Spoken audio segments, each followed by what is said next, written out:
Hello दोस्तों, स्वागत है आपका हमारी इस नई वीडियो में। आप देख रहे हैं आपका अपना यूट्यूब चैनल अप्रेंटिसशिप गाइड, जिसमें है ऑल अबाउट अप्रेंटिसशिप ट्रेनिंग। तो यदि आपके पास में भी 10th पास आउट की क्वालिफिकेशन है या आप आईटीआई पास आउट और गवर्नमेंट जॉब की तैयारी कर रहे हो तो आपके लिए यहाँ पे अच्छी वैकेंसी है वो निकल के आई है। जी हाँ दोस्तों, अपन बात करें Delhi subordinate services selection board की ओर से निकाली गई रिक्रूटमेंट के बारे में। वेरियस पदों के लिए यहाँ पे रिक्रूटमेंट है वो निकल गई है। 300 से ज्यादा पदों के लिए एप्लीकेशन फॉर्म है वो यहाँ पे मांगे गए हैं। तो आप भी सारा एलिजिबिलिटी क्राइटेरिया चेक करते हुए इसमें अपना एप्लीकेशन फॉर्म है वो सबमिट कर सकते हो। सारी जानकारी वैकेंसी के रिगार्डिंग मैं आपको स्टेप बाय स्टेप बताने वाला हूं, तो वीडियो को पूरा देखें ताकि सारा एलिजिबिलिटी क्राइटेरिया है वो आपके आसानी से यहाँ पे समझ में आ जाए। दोस्तों अपन आ गए DSSB.delhi.gov.in की ऑफिशियल वेबसाइट पे। यहाँ पे आपको नोटिफिकेशन के अंदर ही वैकेंसी नोटिस देखने को मिल जाएगा, जिसके एडवर्टीजमेंट नंबर है 03/2025।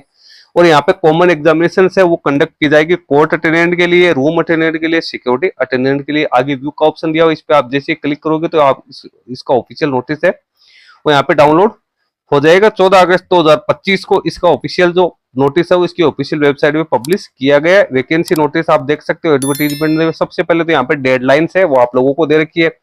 इसका एप्लीकेशन फॉर्म 26 अगस्त 2025 को 12 बजे से भरना शुरू होगा और 24 सितंबर 2025 तक जो भी एलिजिबल कैंडिडेट है इसमें अपना एप्लीकेशन फॉर्म है वो सबमिट कर सकते हैं। Delhi subordinate services selection board की ओर से ऑनलाइन एप्लीकेशन फॉर्म मांगे गए बिहाफ दिल्ली हाई कोर्ट के लिए एलिजिबल इंडियन सिटीजन है इसमें अपना एप्लीकेशन फॉर्म है वो यहाँ पे सबमिट कर सकते हैं। तो ये दिल्ली हाई कोर्ट के लिए वैकेंसी निकाली गई है, लेकिन वैकेंसी जो होगी DSSB की ओर से ही यहाँ पे कंडक्ट है वो की जाने वाली इस वैकेंसीज की आप डिटेल्स नीचे चेक कर सकते हो। पोस्ट कोड आपको दिया हुआ है 801-225। सबसे पहले कोर्ट अटेंडेंट, इसकी आप पे लेवल सभी की 3 रहेगी।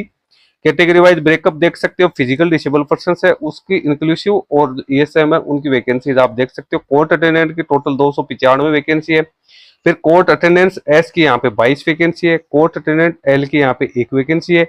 रूम अटेंडेंट एच की यहाँ पे 13 वैकेंसी है। सिक्योरिटी अटेंडेंट की 3 वैकेंसी निकाली गई। टोटल 334 पदों के लिए ये वैकेंसी है वो यहाँ पे निकाली गई, जिसमें अनरिजर्व कैटेगरी यानी जनरल कैटेगरी के कैंडिडेट के लिए 86 वैकेंसी है। ओबीसी कैंडिडेट के लिए 120, एसटी का कोई कैंडिडेट है तो उसके लिए 23 वैकेंसी है। एसटी के कैंडिडेट के लिए 34 वैकेंसी है। EWS कैटेगरी के कैंडिडेट के लिए 72 वैकेंसी है वो निकाली गई है, जिसमें फिजिकल डिसेबल पर्सन के लिए 14 वैकेंसी और एक सर्विसमैन के लिए 32 वैकेंसी है वो यहाँ पे निकल गया। कैंडिडेट को अपना एप्लीकेशन फॉर्म ऑनलाइन मोड में फिलअप करना है। इसके लिए कैंडिडेट को www.DSSBonline.nic.in के ऊपर जाना है और वहां पे कैंडिडेट को जो इसका एप्लीकेशन फॉर्म भरने का लिंक दिखाई देगा तो उसके माध्यम से कैंडिडेट अपना एप्लीकेशन फॉर्म सबमिट कर सकते हैं। फिलहाल के लिए यहाँ पे कोई लिंक एक्टिवेट नहीं है क्योंकि अभी इसका एप्लीकेशन फॉर्म है वो भरना शुरू नहीं हुआ। यहाँ पे कॉमन एग्जामिनेशन है और इंटरव्यू है वो कंडक्ट किया जाएगा वैकेंसीज के according.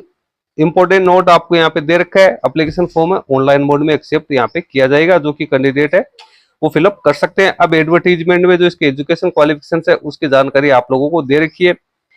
Delhi high court department रहेगा। पोस्ट का नेम है कोर्ट अटेंडेंट। वैकेंसी 295 आपको मैंने बताई दी है। इसमें एजुकेशन क्वालिफिकेशन की अपन बात करें तो कैंडिडेट है मिनिमम 10th पास आउट होना जरूरी है या कैंडिडेट के पास में ITI पास आउट की क्वालिफिकेशन से वो होनी जरूरी है। कोई एक्सपीरियंस यहाँ पे नहीं मांगा गया है। तो सबसे बड़ी बात यही है कि कैंडिडेट्स की इस प्रकार की कोई समस्या नहीं आएगी कि हमारे पास एक्सपीरियंस नहीं है। पे लेवल 7th पे कमीशन के लेवल 3 में अपॉइंट किया जाएगा। एज लिमिट मिनिमम 18 वर्ष, मैक्सिमम 27 वर्ष, जो कि 1 जनवरी 2025 की स्थिति में आपके पास में होनी जरूरी है। अगली पोस्ट है कोर्ट अटेंडेंस एस, इसकी 22 वैकेंसी है। इसमें भी एजुकेशन क्वालिफिकेशन 10th या ITI दोनों में से जो भी आपके पास है आप इसके लिए एलिजिबल माने जाओगे। एज लिमिट इसमें भी 18 से 27 वर्ष रखी गई है। फिर कोर्ट अटेंडेंट एल की बात करें, इसमें भी 10th या ITI पास आउट होना जरूरी है। पे स्केल, एज लिमिट वगैरह सब सेम ही रहने वाली है। फिर रूम अटेंडेंट की बात करें तो इसमें भी कैंडिडेट है वो 10th या ITI पास आउट होना जरूरी है। एज लिमिट सेम ही रहेगी। सिक्योरिटी अटेंडेंट है उसके लिए यहाँ पे जो वैकेंसी है वो दिखा रही है, इसमें भी कैंडिडेट 10th पास आउट यहाँ पे होना जरूरी है। सभी को 7th पे कमीशन के लेवल 3rd में यहाँ पे अपॉइंट है वो किया जाएगा। तो ये तो हो गई जो इसकी एजुकेशन क्वालिफिकेशन थी। एलिजिबिलिटी क्राइटेरिया, ऑल इंडिया के कैंडिडेट इसमें अपना एप्लीकेशन फॉर्म सबमिट कर सकते हैं। एप्लीकेशन फॉर्म आपको ऑनलाइन मोड में ही यहाँ पे सबमिट करना है। सबसे पहले आपको अपना रजिस्ट्रेशन करना है और उसके बाद आपको अपना एप्लीकेशन फॉर्म है वो यहाँ पे सबमिट करना है, जिसकी सारी इंपॉर्टेंट जानकारी है आपको यहाँ पे दे रखी है। अब बात आती है एप्लीकेशन फी और मोड ऑफ पेमेंट की। तो एप्लीकेशन फीस 100 रुपए यहाँ पे रखी गई है। वुमन कैंडिडेट जो SC ST physical disable person या एक सर्विसमैन कैटेगरी से बिलोंग करते हैं तो उनको फी का पेमेंट करने की यहाँ पे कोई जरूरत नहीं है, यानी उनको एग्जम्प्टेड रखा गया है। इसके अलावा सभी प्रकार के जो कैंडिडेट्स है उनको ऑनलाइन मोड में 100 रुपए यहाँ पे फी का पेमेंट है वो करना है। अब कैंडिडेट का सिलेक्शन किस आधार पे किया जाएगा तो वो आप देख सकते हो, यहाँ पे 2 टायर है कंडक्ट की जाएगी। सबसे पहले तो यहाँ पे आप डिटेल्स है वो चेक कर सकते हो। स्कीम ऑफ एग्जामिनेशन दिया हुआ है, पोस्ट का नाम दिया है। सबसे पहले तो प्री एग्जाम होगी वो ऑब्जेक्टिव टाइप की यहाँ पे रहने वाली है, जिसमें 100 मल्टीपल चॉइस वाले क्वेश्चन होंगे और 100 ही मार्क्स होंगे। 150 मिनट का टाइम दिया जाएगा। सिलेबस की बात करें तो हिंदी के 25 मार्क्स, इंग्लिश के 25 मार्क्स, जनरल नॉलेज बाइलिंगुअल हो सकती है इंग्लिश और हिंदी, तो इसमें 25 मार्क्स और अर्थमेटिक के 25 मार्क्स आपको यहाँ पे देखने को मिलेंगे। 1/4 यानी नेगेटिव मार्किंग भी यहाँ पे 0.25 नेगेटिव मार्किंग भी रहेगी। मिनिमम क्वालिफाइंग मार्क्स का क्राइटेरिया यहाँ पे रखा गया है। अनरिजर्व कैटेगरी के लिए 50% यानी 100 में से 50 नंबर लाने जरूरी है। अदर कैटेगरी के लिए 45% है वो रखे गए। जो कैंडिडेट इसको पास आउट किया जाएगा उन कैंडिडेट को फिर जो आगामी फेज है उसके लिए यहाँ पे बुलाया जाएगा, यानी उनको इंटरव्यू के लिए यहाँ पे कॉल किया जाएगा। सेकंड टायर में इंटरव्यू कंडक्ट किया जाएगा जो कि टोटल 15 मार्क्स का होगा। यहाँ पे कैंडिडेट को कोई मिनिमम क्वालिफाइंग मार्क्स नहीं रखे गए, लेकिन जो मेरिट लिस्ट आपकी बनेगी वो इसी के आधार, इन दोनों के आधार पे ही फिर यहाँ पे तैयार है वो होने वाली है।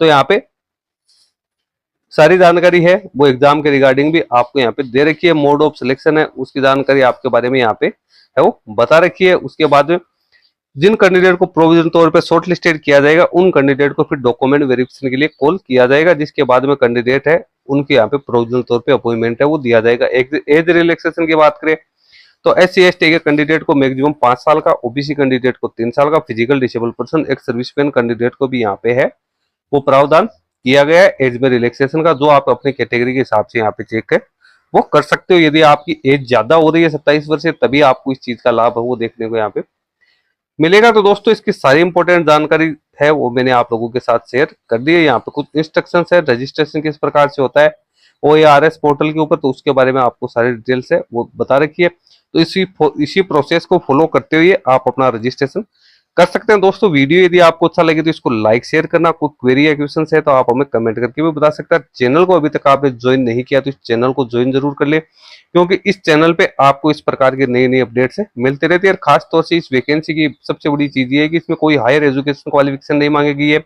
और ना ही किसी प्रकार का कोई एक्सपीरियंस है वो मांगा गया। तो जो भी कैंडिडेट, जिन कैंडिडेट के पास में वो एक्सपीरियंस वगैरह नहीं है, जो फ्रेशर कैंडिडेट है तो वो कैंडिडेट इस प्रकार से वैकेंसी में पार्टिसिपेट कर सकते हैं। तो दोस्तों इस वीडियो में इतना ही, धन्यवाद।